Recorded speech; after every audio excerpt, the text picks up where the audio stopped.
voyage avec Laurent Ganassia. Et oui, c'est le nom de votre nouvelle chronique en cette rentrée 2022. Bonjour Laurent. Bonjour Ilana, bonjour Greg et bonjour à tous. Et oui, on sait que vous êtes un amoureux du voyage, représentant de l'Office israélien notamment du tourisme. Et vous nous conseillez tous les jeudis si on est de passage en Israël. Alors ce matin, un peu de culture, on va parler des joyaux d'Israël, les 4 mers surprenantes, fascinantes et gourmandes. Et gourmandes, absolument. On oublie quand même qu'Israël est bordé par 4 mers. Les Israéliens, dans les années 60-70, avaient coutume de dire que la 5e mer d'Israël était Golda Meir. Voilà. Ça, c'était le petit mot pour détendre, comme dirait Muriel Robin. Enfin, voilà, c'est une blague assez... On va vous prendre un humoriste le matin à la place de Dave Kazria.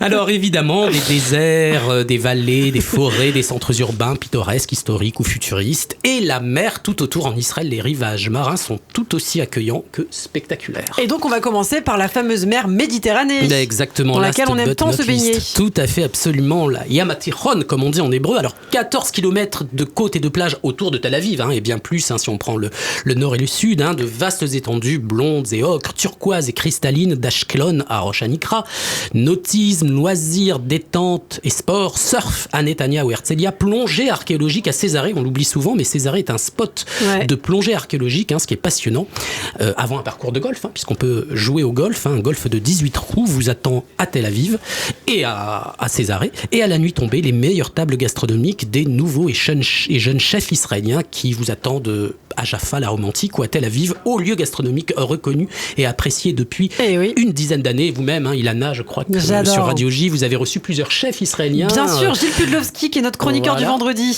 qu'on retrouvera demain matin. Et qui connaît très très bien les meilleures tables israéliennes de la côte méditerranéenne, mais au-delà aussi en Israël. Absolument. Alors on parle de la Méditerranée, il y a également la mer de Galilée ou lac de Tibériade. Exactement, on l'appelle en hébreu Kinneret. Kinneret parce que ça vient du mot kinnor, qui veut dire violon, et on dit que d'un point de vue graphisme, la mer de Galilée, le lac de Tibériade ressemble un petit peu à un violon.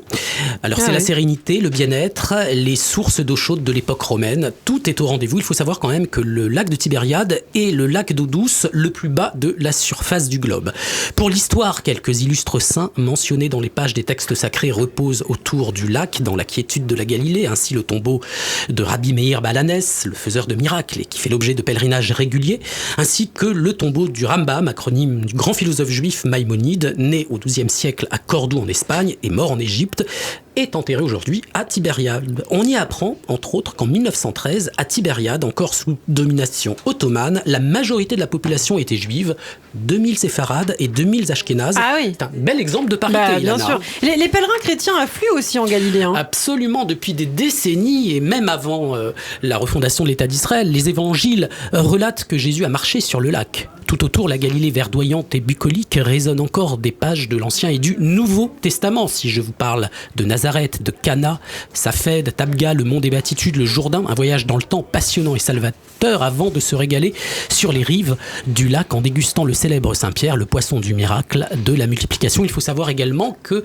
à côté du lac, vous avez le fleuve du Jourdain et des pèlerins du monde entier viennent symboliquement en pèlerinage. On va dire en pèlerinage, et puis aussi reproduire les gestes du baptême de Jean le Baptiste dans les eaux du Jourdain. La plus illustre de ces pèlerines fut Whitney Houston, qui avait absolument, il y a quelques années de cela, effectué un baptême donc dans le lac, dans le fleuve du Jourdain, près du lac de Tibériade en Galilée. Incroyable. Alors il y a également la mer morte, bien sûr, connaît bien. La mer morte qu'on appelle en hébreu Yam HaMelach, la mer de sel, mentionnée également dans la Bible et qui est l'un des sites les plus fascinants du monde.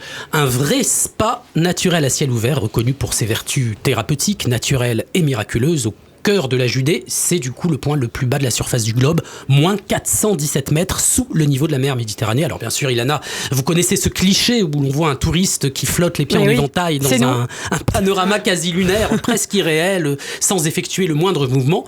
Et à 2 pas, les cultures de dattes charnues et confites de la vallée du Jourdain, un régal de douceur et d'onctuosité avec lequel un sirop de nappage exclusif est confectionné pour le plus grand bonheur des papilles. Et il faut prendre soin de la mer morte, puisqu'elle est en train de disparaître. peut-être également. Exactement, si on n'y prend pas garde. Mais je crois qu'en ce moment, entre Palestiniens, Jordaniens et Israéliens, il y a des efforts conjoints pour essayer d'y remédier. Bon, alors il y a des cures de remise en forme, on va pas avoir le temps d'en parler, mais peut-être un dernier mot en à peine quelques secondes. Voilà, sur la mer Rouge. Voilà. Et là, le point le plus méridional du pays, c'est la mer Rouge qui vous propose des activités insolites pour toute la famille, la plongée professionnelle ou en apprentissage. On peut vraiment s'initier à la plongée au cœur des fonds sous-marins parmi les plus beaux du monde, avec cet observatoire sous-marin, avec cette possibilité de vous baigner en compagnie de dauphins au récif des dauphins, le ski nautique, les mini-croisières dans une baie très accueillante, et puis des visites à partir des lattes, donc le cratère Ramon, le parc Timna et les piliers du roi Salomon. Puis en bonus, quelques hôtels de caractère all-inclusive, un petit peu comme les fameux clubs qui peuvent accueillir les touristes tout au long de l'année, puisque vous avez 350 jours de soleil sur 365 à Eilat Mer Rouge. Eh bien, des bons conseils ce matin grâce à Laurent Ganassia. Merci beaucoup Laurent, à la semaine prochaine. Lana.